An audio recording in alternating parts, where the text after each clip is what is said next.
Ladies, your husband is going to choose you. And that is a word that the Lord gave me when I was single, that my husband would choose me out of all of the other women in the church.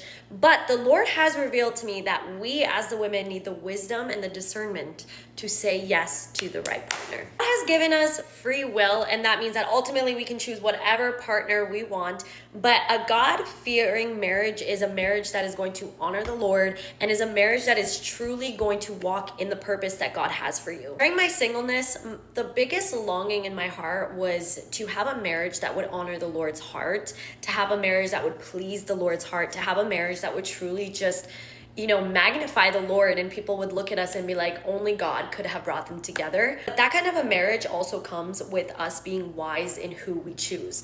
A lot of the times when we get emotions and we get feelings, we get those like rose-colored glasses on our eyes, and we completely let the flesh take over our opinion of someone rather than leaning on the spirit of what the spirit wants. Something that I tell all of my clients that I hop on calls with is that wisdom is not doing what just feels good in the moment, but doing what will be good in the long run. Jesus actually went into the wilderness before he even started his ministry, and he was tested in the wilderness, and you could see that his heart was perfectly inclined towards God.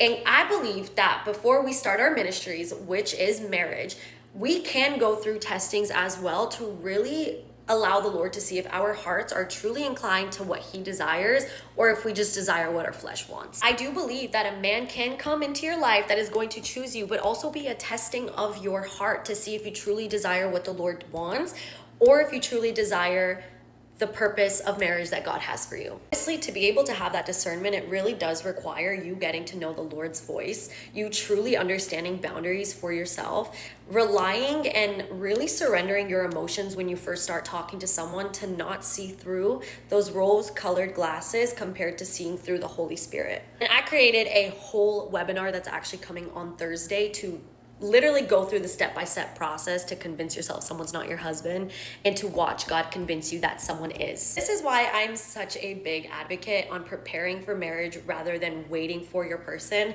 because when we just wait for our person, someone might come around and we'll just think, oh yeah, that person chose me, so I'm just gonna be with them, rather than leaning on discernment and trying to discern, is this really the person that God has for me? So grow your relationship with the Lord to learning his voice and grow in wisdom. That is the greatest thing a woman can do, is grow in wisdom. I hope this helps, and I'll see you on the webinar on Thursday. Ciao.